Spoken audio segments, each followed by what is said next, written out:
On Christmas Eve in 1945, a devastating fire destroyed the Sodder family home in Fayetteville, West Virginia. 5 of the 9 Sodder children were missing after the fire, and despite an extensive investigation, no one knows for certain what happened to them. The missing children were Maurice Sodder, 14 years old, Martha Sodder, 12 years old, Louis Sodder, 10 years old, Jenny Irene Sodder, 8 years old, Betty Sodder, 5 years old. At approximately 12:30 on Christmas morning, the peacefulness was shattered by the sudden ringing of the telephone. Jenny quickly got out of bed to answer it, only to be greeted by an unfamiliar female voice asking for a name Jenny didn't recognize. The background noise was loud and festive, with raucous laughter and clinking glasses. Jenny politely informed the caller they had the wrong number and hung up. As she tiptoed back to bed, she noticed that the downstairs lights were still on, the curtains were open, and the front door was unlocked. She saw Marion fast asleep on the living room sofa and assumed the other children were asleep in their beds upstairs. Jenny turned off the lights, closed the curtains, locked the door, and returned to her room. Just as she was drifting off to sleep, she was startled by a loud, sharp bang on the roof, followed by a rolling noise. An hour later, she was jolted awake again by thick smoke curling into her room, signaling the start of the devastating fire that would change their lives forever. The fire was reported around 12:30 a.m. by a passing bus driver who noticed the house engulfed in flames.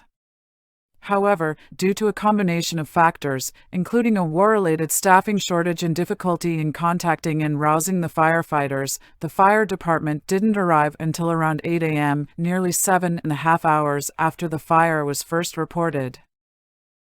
The cause of the fire was initially attributed to faulty electrical wiring, but the Sodder family strongly disputed this conclusion.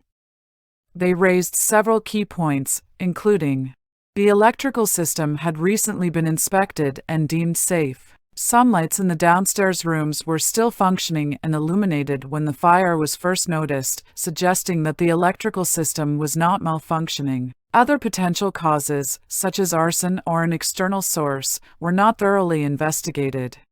The Sodder family received a certificate of presumed death for each of the missing children, listing the cause of death as fire or suffocation. However, no human remains were found in the ashes of the house, despite a thorough search. In 1949, George Sodder excavated the site and found a few human bones, including vertebrae, which were sent to the Smithsonian Institution for analysis.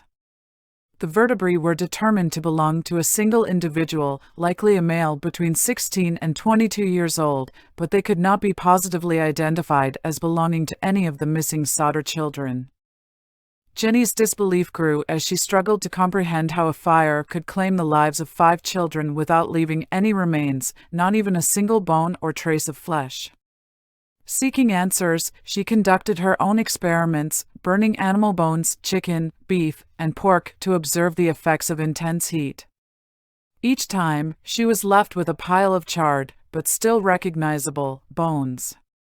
This contrasted starkly with the complete disappearance of her children's remains. She noted that remnants of household appliances had been found in the burned-out basement, still identifiable despite the intense heat. A crematorium employee further informed her that even after 2 hours of exposure to 2,000-degree temperatures, bones remain.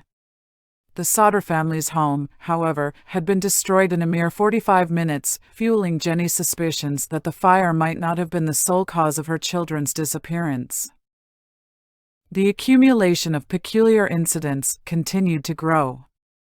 A telephone repairman informed the Sodders that their phone lines appeared to have been intentionally cut, rather than damaged by the fire. This revelation raised further questions, as the family realized that if the fire had been caused by faulty electrical wiring, as the official report suggested, then the power should have been out, making it impossible for the downstairs rooms to remain lit. A witness came forward, claiming to have seen a suspicious individual at the scene of the fire, removing a block and tackle typically used for extracting car engines.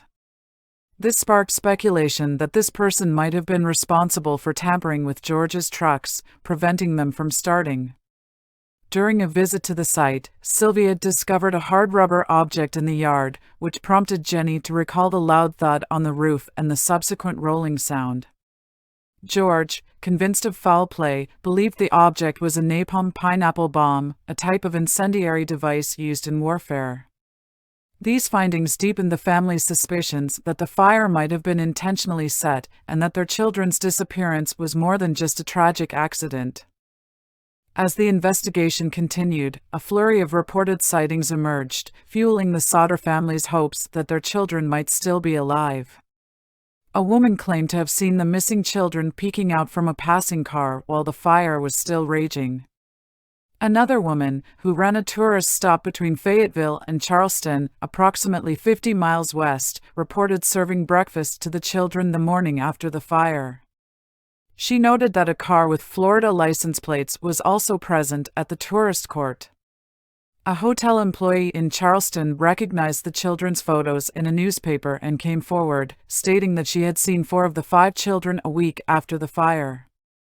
According to her account, the children were accompanied by 2 women and 2 men of Italian descent who registered at the hotel around midnight and occupied a large room with multiple beds. When she attempted to engage the children in conversation, the men became hostile and forbade her from speaking with them. One of the men glared at her and began speaking rapidly in Italian, prompting the entire group to fall silent. Sensing she was being deliberately shut out, she refrained from further inquiry. The group departed early the next morning, leaving behind more questions than answers. In 1947, George and Jenny Sodder took their case to the Federal Bureau of Investigation, seeking assistance in uncovering the truth behind the mysterious fire and their children's disappearance. They received a response from none other than FBI Director J. Edgar Hoover himself, who regretfully informed them that the matter seemed to be of a local nature and therefore fell outside the Bureau's investigative jurisdiction. However, Hoover's agents offered to provide support if they could obtain permission from the local authorities. Unfortunately, the Fayetteville Police and Fire Departments declined the offer, effectively blocking any potential FBI involvement in the case. This decision would later be seen as a missed opportunity, leaving the Sodder family to continue their search for answers without federal support. Undeterred, the Sodders enlisted the services of private investigator C.C. Tinsley, who uncovered a web of intriguing connections. He discovered that the insurance salesman who had ominously threatened George was, in fact, a member of the coroner's jury that had hastily deemed the fire accidental. Furthermore, Tinsley heard a peculiar account from a local Fayetteville minister regarding Fire Chief F.J. Morris.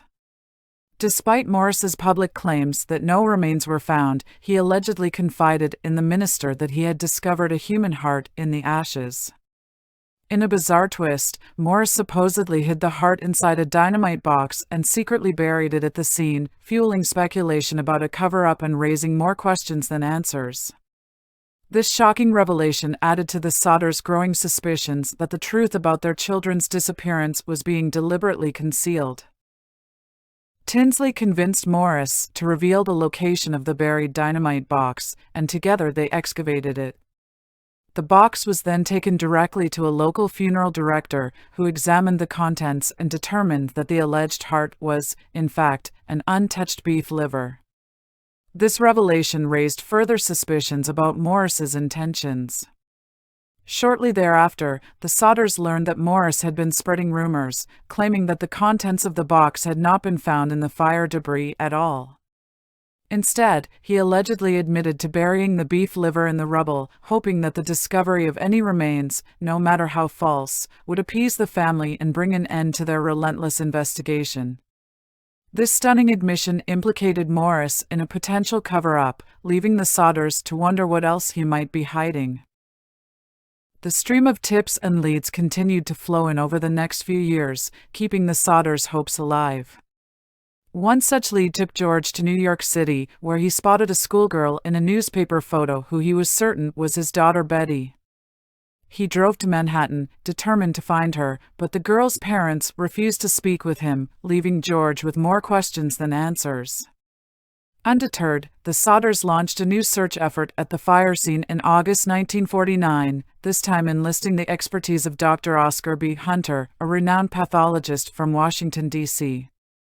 The exhaustive excavation yielded several small, telling artifacts, charred coins, a partially burned dictionary, and fragments of vertebrae.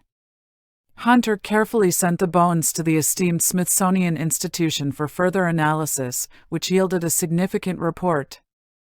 The report said, the human bones consist of 4 lumbar vertebrae belonging to one individual. Since the transverse recesses are fused, the age of this individual at death should have been 16 or 17 years. The top limit of age should be about 22 since the centra, which normally fuse at 23, are still unfused. On this basis, the bones show greater skeletal maturation than one would expect for a 14-year-old boy, the oldest missing Sodder child. It is, however, possible, although not probable, for a boy 14 and a half years old to show 16 to 17 maturation. The Smithsonian Institution's report shed new light on the mystery, revealing that the vertebrae fragments showed no signs of exposure to fire, a startling discovery given the alleged intensity of the blaze. The report also expressed puzzlement that no other bones were found during the thorough excavation of the basement, especially considering the relatively short duration of the fire, approximately half an hour. It was reasonable to expect, the report noted, that the complete skeletons of the 5 children would be found, rather than just a few isolated vertebrae. The institution's conclusion was damning. The bones likely originated from the dirt George had used to fill in the basement, creating a memorial for his children. This suggested that the remains may have been inadvertently brought to the site, rather than being the result of the fire itself. The report's findings further fueled the Sodders' suspicions that the truth about their children's disappearance was still being concealed. The damning Smithsonian report sparked 2 heated hearings at the West Virginia State Capitol in Charleston, but ultimately led to a disappointing outcome for the Sodders. Governor Oki L. Patterson and State Police Superintendent W. E. Burchett told the family that their search was hopeless and formally declared the case closed.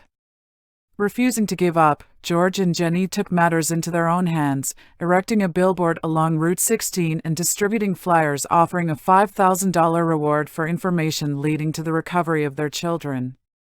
They later increased the reward to $10,000.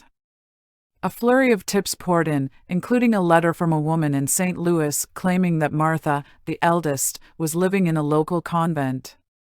Another tip came from Texas, where a bar patron overheard a suspicious conversation about a Christmas Eve fire in West Virginia. A Florida resident even claimed that the children were staying with a distant relative of Jenny's.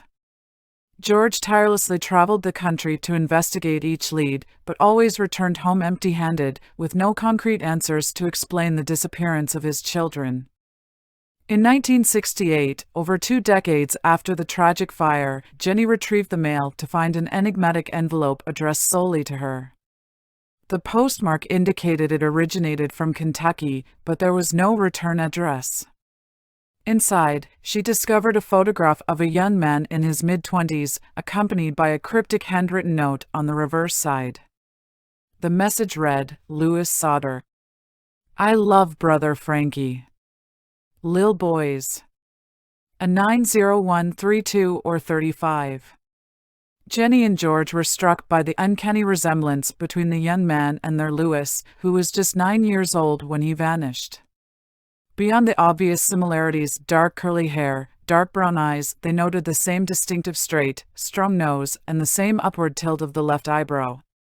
Convinced this could be a lead, they hired a private detective and dispatched him to Kentucky to investigate. However, they never heard from him again, leaving the Sodders with more questions and a deepening sense of frustration. The Sodders were cautious, fearing that publicly disclosing the letter's contents or the postmark's town name might jeopardize their son's safety. Instead, they updated the billboard with the new image of Louis and hung an enlarged version above the fireplace, a poignant reminder of their enduring quest for answers. In a heartfelt interview, George expressed the family's desperation. "Time is running out for us, but we just want to know the truth." If our children did indeed perish in the fire, we need to be convinced. Otherwise, we need to know what happened to them. The Sodders' unwavering dedication to uncovering the fate of their children remained unshakable, even after decades of uncertainty and anguish. George passed away in 1968, still holding on to hope for a breakthrough in the case. Jenny, now alone, retreated further into her private world, surrounding her property with a fence and adding layers of rooms to her home, as if shielding herself from the outside world. She continued to wear black, a symbol of her perpetual mourning, until her own passing in 1989. The billboard, once a beacon of hope, was finally taken down. Yet, the family's quest for answers persisted, with Jenny's children and grandchildren pursuing their own theories. Perhaps the local mafia had targeted George for recruitment or extortion, or maybe someone they knew had kidnapped the children, offering a false promise of safety on that fateful night. If the children had survived, and if the mysterious photograph was indeed Lewis, maybe they chose not to contact their parents to protect them from further harm. The family's speculation continued, fueled by a mix of love, loss, and longing for the truth.